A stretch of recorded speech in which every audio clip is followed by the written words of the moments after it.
O segundo filme do Pedro Costa se chama Casa de Lava. E é um filme que ele rodou parte em Portugal e parte na Ilha do Fogo, em Cabo Verde. Essa foi uma experiência muito importante para o Pedro Costa, que ele conheceu um novo universo e entrou em contato com algumas pessoas que tinham muitos parentes em Lisboa. Dessa experiência, ele trouxe algumas cartas endereçadas aos familiares que de Cabo Verde vieram tentar a sorte em Portugal. Saíram da colônia em direção à metrópole para tentar ganhar vida. Então ele, munido dessas cartas e cheio de esperança em relação àquilo que ele encontraria, entra num lugar e promove com isso um encontro definitivo, revelador.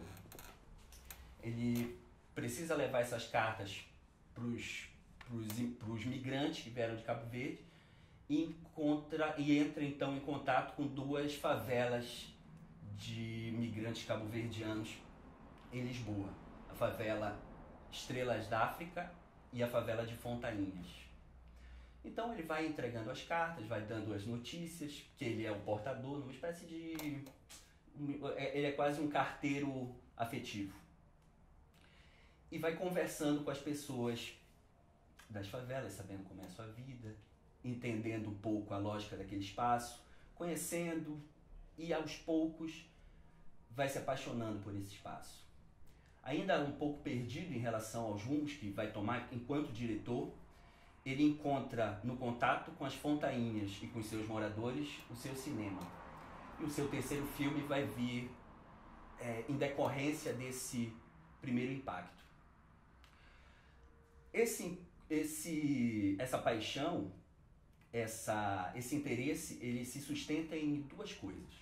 Em primeiro lugar, a estrutura desse novo espaço.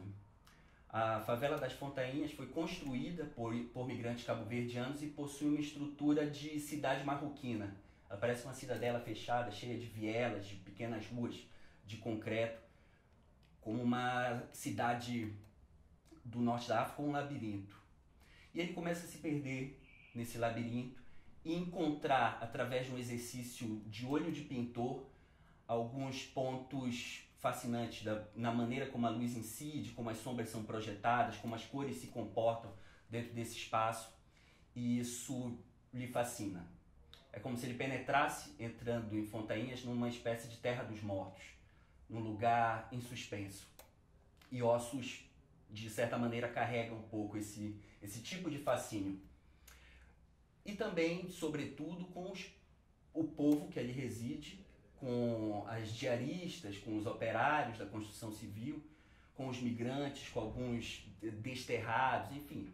Isso que, dentro da lógica burguesa portuguesa, seriam os refugos de uma sociedade, a qual ele se dedicará a ser o seu pintor, né?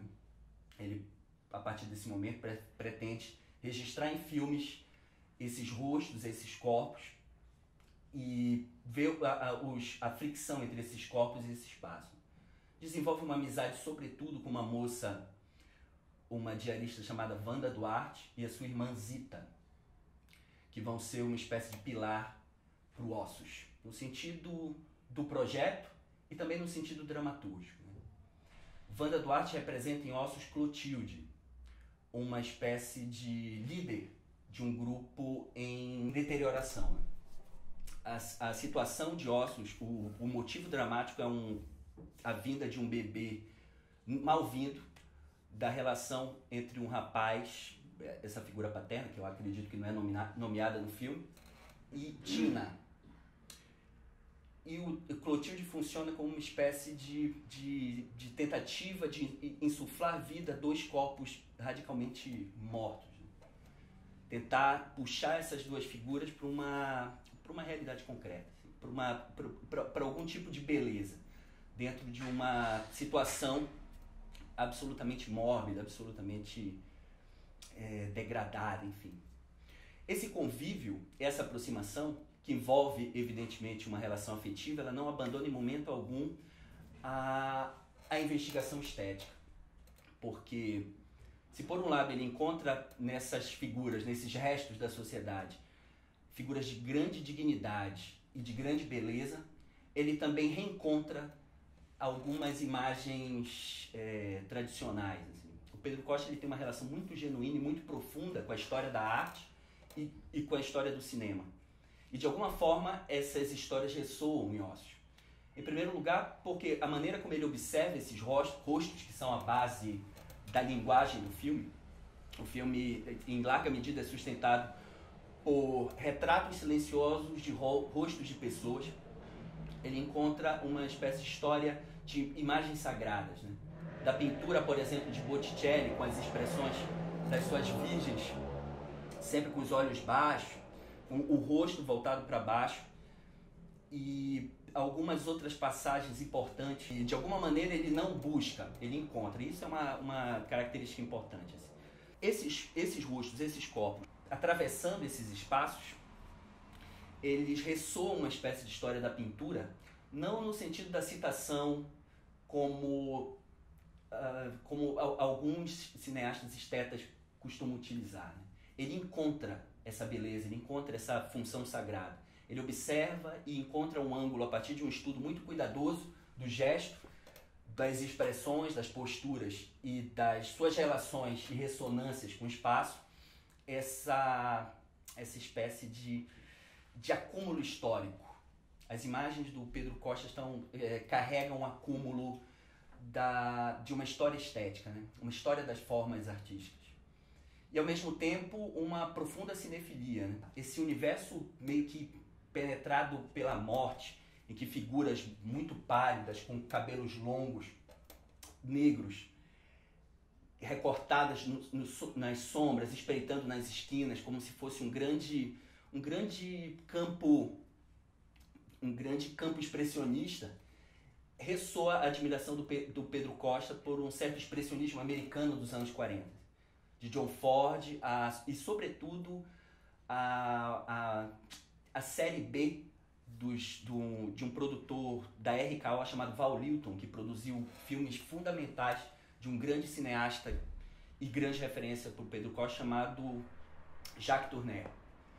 O Jacques Tourneur já havia sido mencionado em Casa de Lava, que contém a história de A Morta Viva, um filme importante do Tourneur nos anos 40, e mais à frente um curta chamado Tarrafal vai conter também uma menção assim, indireta, A Noite do Demônio, outro filme do Jacques Tourneur. Então tem ainda uma ressonância de filme de horror. Né? O Ossos é também um filme de horror, assombrado por duas forças que pressionam do extracampo a ação. Uma delas é a condição, por assim dizer, política daquelas pessoas, da sua, enfim, de certa consciência de que existe uma estrutura que os destrói, existe uma estrutura social, econômica que de alguma maneira precariza a vida daquelas pessoas, e uma espécie de rolo compressor civilizacional que pretende colocar a favela das Fontainhas no mapa de uma realocação. Posteriormente a gente descobre que o bairro das Fontainhas foi selecionado e que os seus moradores vão ser realocados para conjuntos habitacionais. E essa cidade marroquina, essa cidade oriental que as Fontainhas representam, vai ser demolida. Os filmes posteriores do Costa meio que vão dar conta desse processo. Também uma outra forma de destruição, que é uma destruição que não aparece, que ele percebia. Essas moças com a qual ele fez amizade são toxicodependentes. Elas são usuárias de heroína. E por mais que isso não aparece como no quarto da Wanda, elas no uso da droga, a droga meio que contamina o Ossos. Né? Parte da morbidez do Ossos vem de certo estado de narcotizado, né? Um estado sonambúlico de pessoas que jogam em algum sentido num nível muito profundo com as forças da morte. E nesse sentido é contra a morte que o Costa impunha a sua câmera.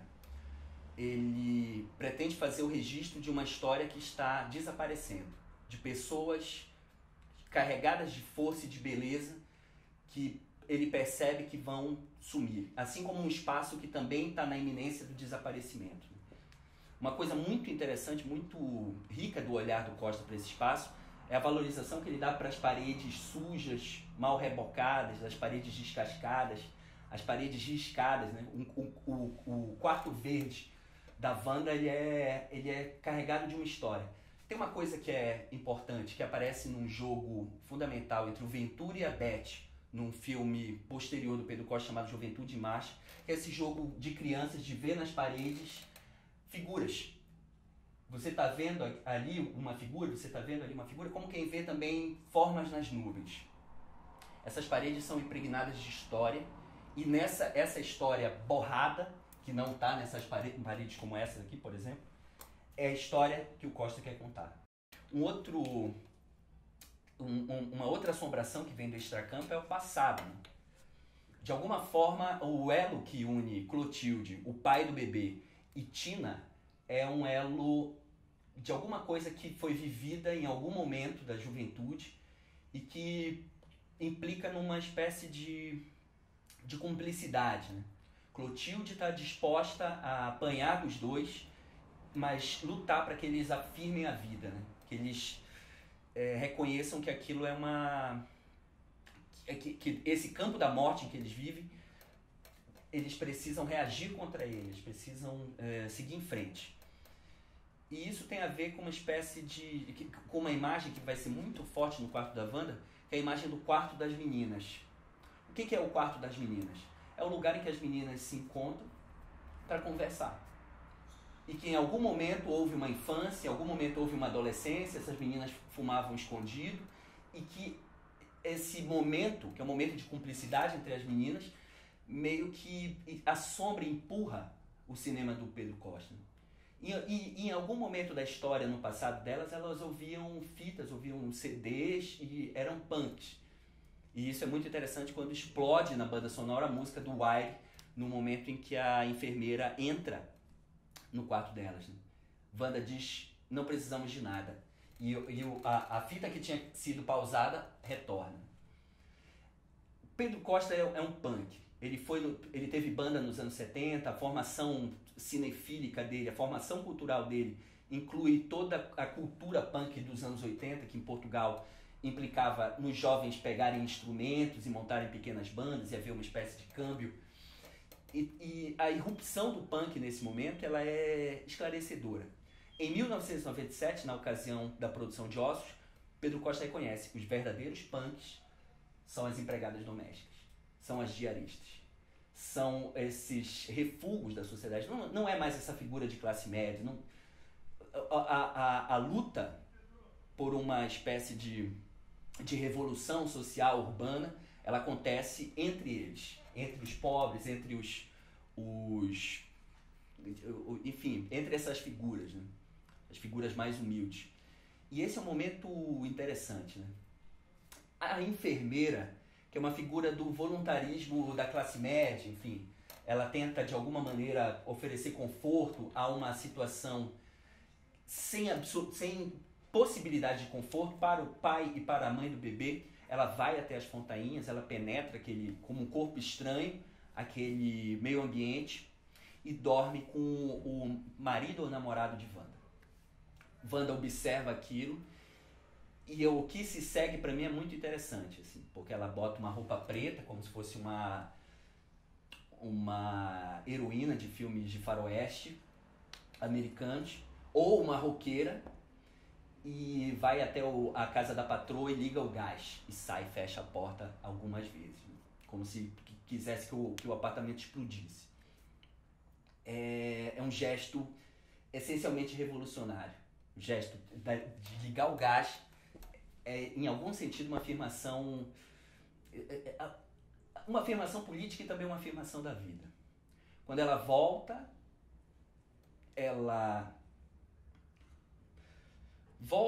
tem um pequeno percurso ali dentro da casa, ela esquenta o leite, esbarra com a Tina e o leite cai. As duas vêm a primeiro plano e começam a rir. E isso reforça alguma coisa. Alguma coisa se perdeu, que elas encontram naquele riso cúmplice. É como se elas voltassem a ser as meninas do quarto, naquele riso. Alguma coisa no meio daquela tristeza mórbida, perfurada pelo riso das duas. No último plano, é um plano bem revelador também, em alguns sentidos, né? O Pedro Costa declara acredito que é uma aula numa universidade japonesa, que existem filmes que são portas abertas e filmes que são portas fechadas, né? Os vãos das portas, tão importantes para o cinema do John Ford, eles são uma espécie de base de pontos de vista no filme Ossos, né? Muitas portas se fecham, muitas portas se abrem, e é como se houvesse um respeito, porque existem limites que não se ultrapassam, né? Quando a Tina fecha a porta no último plano do filme, e é o ponto final do filme, é como se a partir dali o cinema não tivesse mais direito a penetrar na vida dessas pessoas, né? É como se houvesse um respeito por esse limite, né? O filme fecha com uma porta fechada. E a própria estrutura do filme, na sua opacidade, ela remonta a uma coisa entrevista, uma coisa mal percebida, algo que não facilita o acesso, né? Os personagens e o drama são meio que áridos, hostis, né? O próprio título Ossos remete a algo primitivo, calcário, essencial, cujo acesso é meio que interrompido. E também uma referência ao último filme e o último plano do Kenji Mizoguchi. Em Rua da Vergonha, existe uma prostituta, é uma história de um prostíbulo, que observa o lado de fora e fecha a porta. E então ele percebeu que o filme dele e o cinema dele era uma porta fechada. Nesse momento, era uma porta fechada com ele para fora. Em algum momento, acredito que no filme seguinte, no quarto da Wanda, a porta se fecha, mas com ele pro lado de dentro. E isso implica numa mudança radical. O Pedro Costa não gosta de Ossos, né? Em Ossos, ele leva uma pequeníssima equipe de cinema profissional. Filma em película, tem um som profissional, tem uma fotografia profissional. E as pessoas na favela reagiram de maneira meio estranha. Assim, a própria Wanda Duarte, segundo um relato fundamental do João Bernardo da Costa, chega com Pedro Costa e diz: então o cinema é isso? Se você está procurando histórias, vem até o meu quarto e eu vou te contar muitas histórias. Histórias aqui não faltam. E aí ele percebe que o movimento do cinema deveria ser outro.